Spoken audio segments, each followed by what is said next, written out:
What's up, guys? This is Parker from VSZN. This is episode 2 of the VSZN podcast, and today we're going to be talking about collaboration with our director, Chris. So we have Chris here. Chris, just a little bit about yourself and what you do. What's up, guys? I'm a 20-year-old filmmaker from Los Angeles and director with VSZN. And how did you get into filmmaking? Like, what was kind of your start? Action sports videos back in the day. And so, like, doing those videos, what about those attracted you to get into filmmaking? So the main thing was, like, dirt bike videos, and I really wanted to be a professional dirt bike rider. Kind of realized early on that wasn't possible going to happen.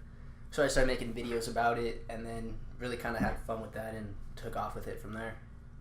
And why do you think the dirt biking wasn't going to work out? What about it? Well, I'm just from a place in LA that's really far from any place you're allowed to ride dirt bikes, and it was just kind of a hassle to get out and practice. So it wasn't a physical thing, it was more just like the location you were in just didn't work out. Yeah, it wasn't super realistic, I guess, if that makes sense. And so how do you go from wanting to make action sport videos and doing dirt biking and stuff like that to wanting to make like hip hop videos or any sort of music video? Like, that's kind of a different genre. Yeah, so the action sports stuff was more like late middle school, 7th, 8th grade, and then high school, as I started getting into like more rap music and stuff, I linked up with some local artists from San Pedro, California. Did a couple videos down in the projects down there for some people. I just kind of had fun with it, and at the time it was like kind of cool to be some little white kid from a suburban neighborhood in the projects making a rap video. And then from there, it just kept progressing and linking up with different people and just trying to constantly progress and advance myself and my career. Cool. And what do you think has kind of kept you going with what you're doing right now with music videos? Like, because obviously with dirt biking and doing action sports, it seems like it was a very kind of like short streak, but what kind of has kept the longevity of doing music videos? I'd say that there's probably a larger market for music videos. I think the dirt bike stuff is still... I'd say that's definitely still at my roots. I would kill to go out and shoot some cinematic dirt bike video, like the stuff that got me into shooting videos, like On the Pipe, shot and edited by Jay Schweitzer. So I think it's kind of that there's a larger market for music videos. More money in it. Right.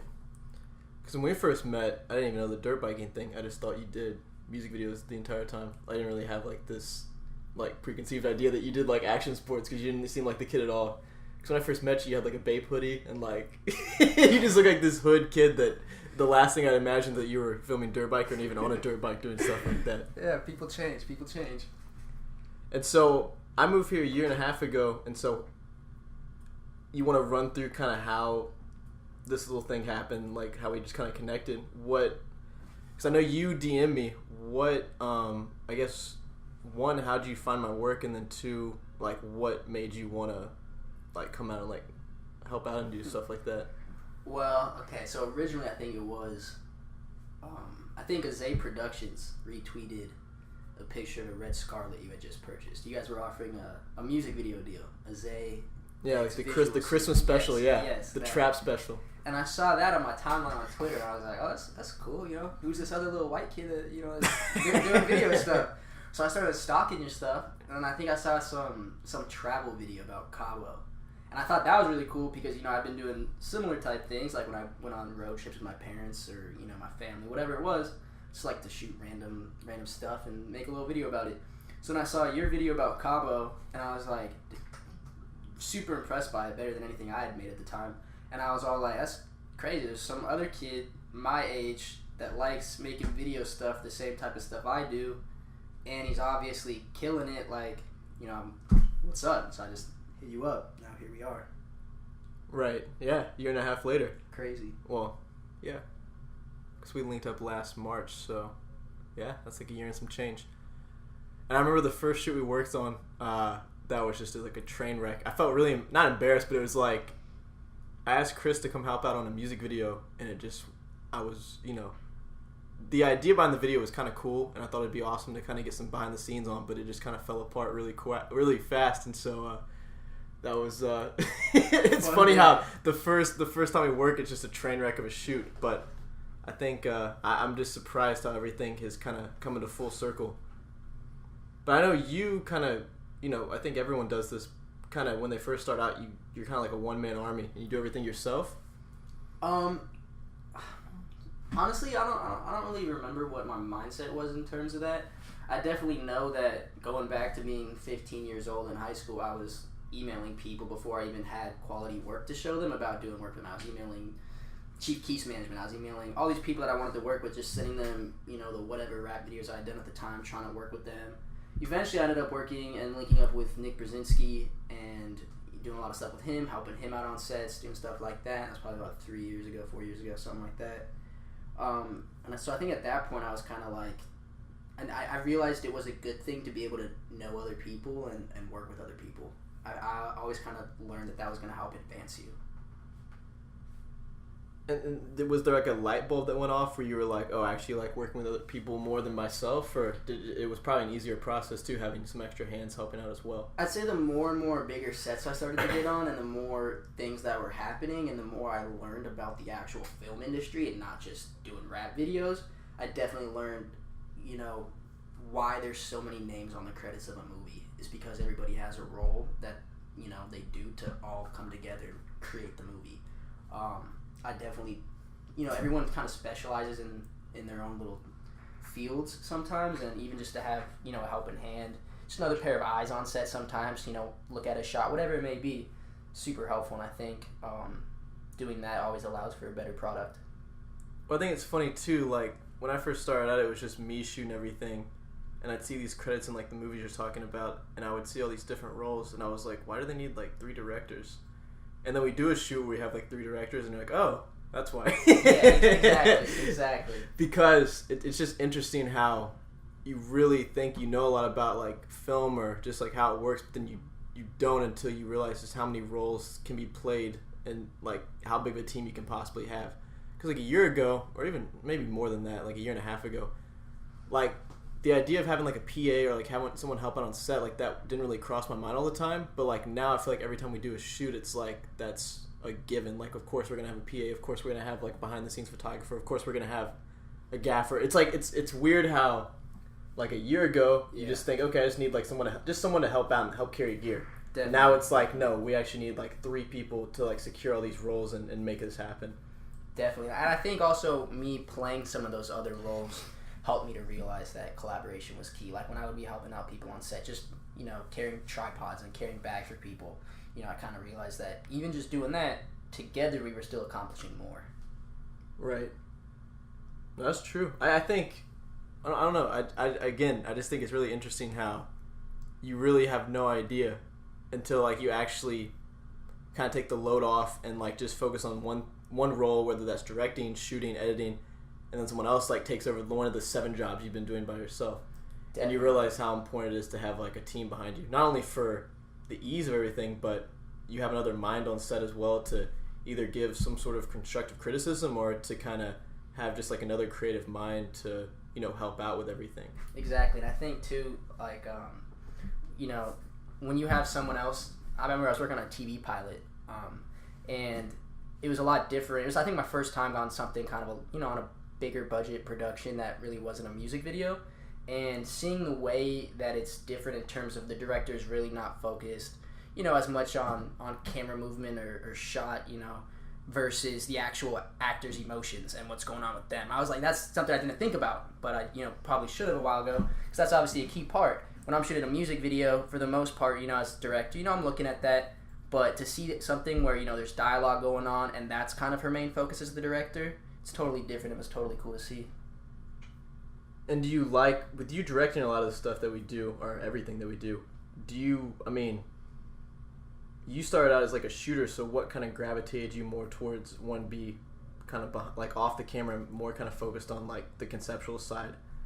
I wouldn't say necessarily that I've gravitated. I definitely am doing a lot more directing than I am shooting at this point, just because I like to be conceptual. I like the leadership role. Back in high school, my high school had a program that was pretty advanced in terms of video production, and I was in charge of that my senior year. Was assigning kids news stories, running a live television show, and it was pretty intense, and I really liked that. I really liked the whole idea of assigning kids stories, being able to help them, and kind of being in that leadership role and putting together all these documents and whatnot.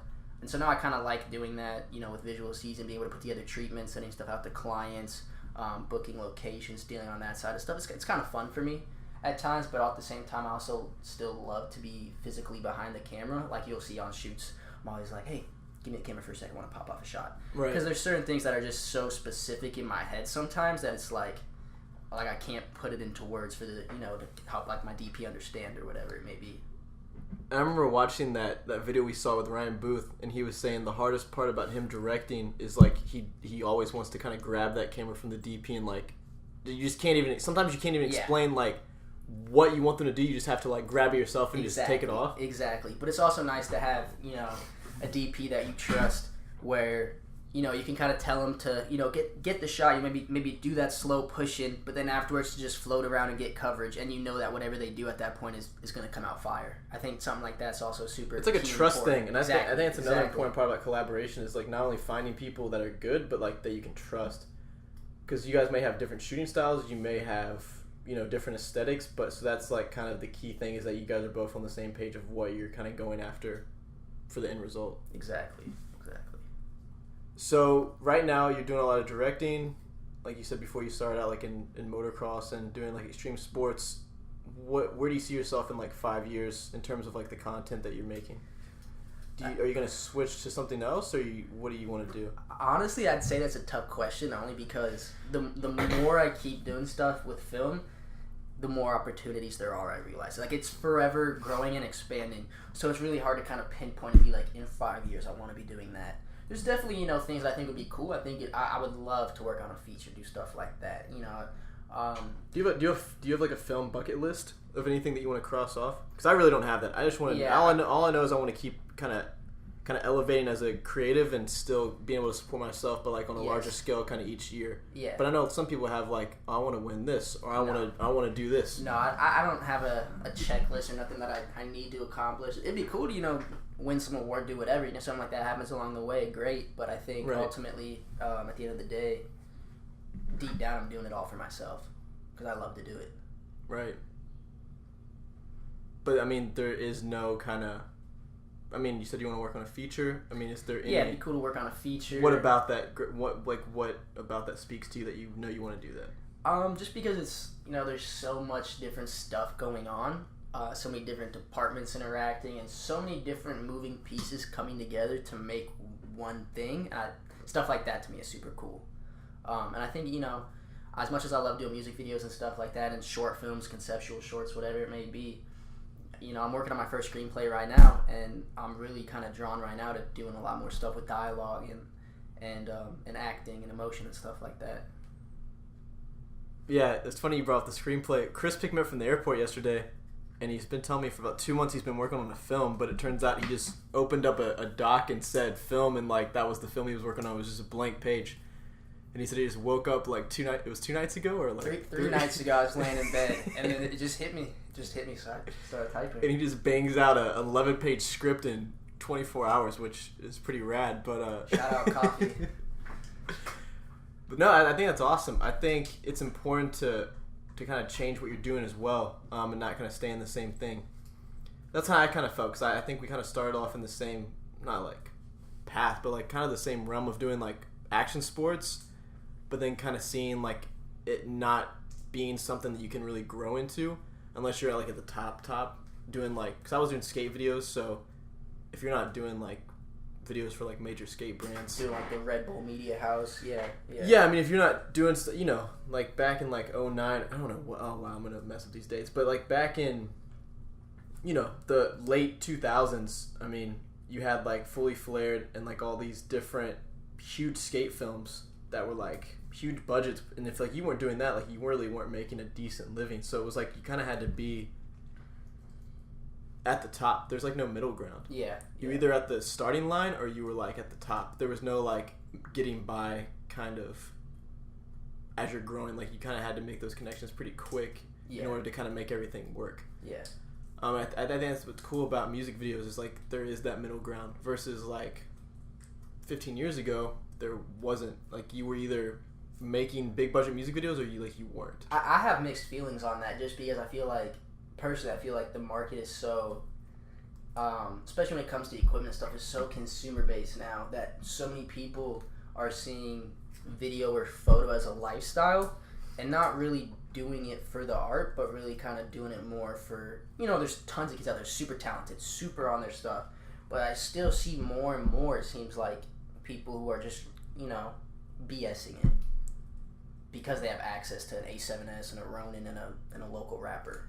Right. It's just more kind of commercialized now. Yes. And open. Yes. So I start to see a lack of creativity and originality in the game. Well, I think it's just a fat saturation going on too, of people, versus 20 years ago, 25 years ago, if you didn't have a major kind of label or anything behind you, you weren't making a video. It wasn't happening because there was no consumer-based camera that was good enough to make that happen. You had your dad or your grandfather's VHS camera, and that wasn't gonna stack up against a film camera that's on $1 million music video set. Now little homie has the A7S. Right, now you can, your phone shoots 4K now, and that's $300. So it's crazy how all of that's kind of changes in the course of I wouldn't even say 20, I would say 15, 10 years, to be honest.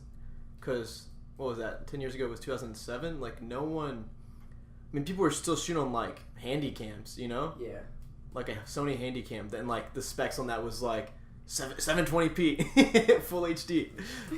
And, that wasn't... There's no way you were making a video like that.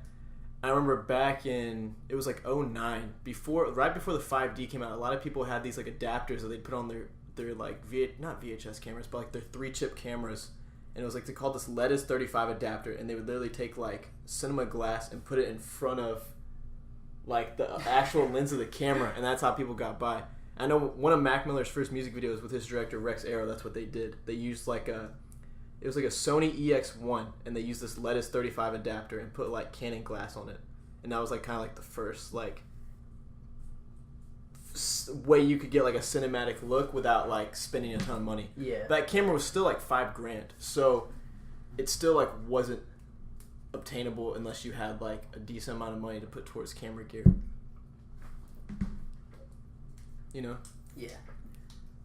Well, what do you think about your view on gear now? Because 3 years ago, if you were gonna go buy a camera and you saw it was $500, you were holy shit, that's I can't afford that. You have to be 35 years old to afford that camera. That's a lot of money. But now you look at something like a GH5 or anything like that, and you're oh, 2000, that's not bad. Yeah. Well, I'd say even going back just a couple of years, when I first got, what was my first DSLR? I think a Nikon D3400, something weird like that. I don't even know. I just shoot on auto. That's all that really mattered. My thing was more the frame looked good. It's on a slider. I'll push in. That's it. I'll just hit record. I don't got to worry about exposure. It's on auto. That was it. I didn't really know too much about it. It's gonna figure itself out. Yeah. Basically. And then just the more and more I kept doing stuff and learning about how different stuff worked and how everything kind of worked together. In terms of lighting, doing exposure, just certain things, to all kind of increase production value. That's when I started to really pay attention to more detailed camera specs and stuff like that. And now I'm full-blown camera nerd. I'm obsessing over when they announce something, the GH5's got 3D monitoring LUTs and full-size HDMI ports. I'm and if someone told you that, if someone told you that 2 years ago, you'd be like, what? I'd be like, I don't care. Yeah, exactly. I don't know what that means. Exactly. It's science words you're saying right now. Even when I first got the GH4, about two years ago, whatever it was, I was shooting on auto for the most part and just, shooting 96 frames a second. Just, that was I bought it because it did slow-mo and stuff. That was, the main thing. Versus now, having, Vlog added on to it and just, really doing everything you can to maximize the image quality. I remember I need to go back on I made a Vimeo back in 2011, and there's all these messages I sent to these people at the time asking questions that I can't imagine someone being asked right now. It's I remember I got a T2i with a kit lens, and I literally emailed this dude or messaged him on Vimeo and asked how do I focus this camera? And it was just I don't know, just looking at that, and it's just I don't know. I think it's kind of there's a weird trend now where I think when there's more technology, the younger generation adapts to it. So like in 2011, like no one, like you were like the man if you pulled up with like a 5D and like Magic Lantern. Yeah, if you pulled up like a 5D Magic Lantern, like a shoulder rig, not even like just a shoulder rig. They were like, oh shit, Yeah. like this dude, like he knows what he's doing, you know. I remember watching like a Borgore music video and like that came out. He did a song with Miley Cyrus and it came out like in 2012. And I remember seeing behind the scenes and they had a red Epic and a 5D Mark II, and I was like, oh. 5D Mark II. That's like crazy. That camera looks amazing. I didn't even like the red. I couldn't even fathom the red. It was just the time like no one had a 5D unless you were doing like massive shoots, because that camera at the time was like it was like $2,500. Yeah. Now you can get it for $600. Crazy. And so there's like this thing now where the reason I'm saying all this. Every technology is so obtainable now. Like kids that are 4 years old are playing on iPads. I know. I see that all the time in restaurants and stuff. And now there's kids that are 12 and 13 with like Ronins, A7Ss, like doing these crazy videos. And it's just, I think it's weird how since all this technology got introduced, it's like you're born in your blood, like how to use this stuff. Yeah. Because like there was no, like when we were 12, and like that, not that that was a long time ago, but no one our age at the time was running around. Like I just can't imagine at that time some kid like around the block like running outside with a Ronin and like a camera. Yeah. Well, speaking of Ronins, I want to say something real quick. If you're using a Ronin, one of my biggest pet peeves is to see when you ever see a shot and you're just like, oh, that's Ronin, just because it's just it's just some dude running around in circles, kind of just doing this. Well, that goes back to your whole kind of everyone, Johnny down the block has a Ronin, so it's like it's not about the art side anymore. It's just about like I just know how to throw a camera on the Ronin, turn it on, and run with it. Me personally, when I use my Ronin, my goal with it is I don't want you to see the shot and be like, oh, that's a Ronin. My thing is I'm really big into like maybe trying to replicate like a dolly tracking shot, something like that. I'm not trying to just really stand there and just move around homie just doing circles like this, Right. I like to see the more creative. So I see a lot of videos nowadays where you're just like, okay, it's the same thing, an A7S and a Ronin.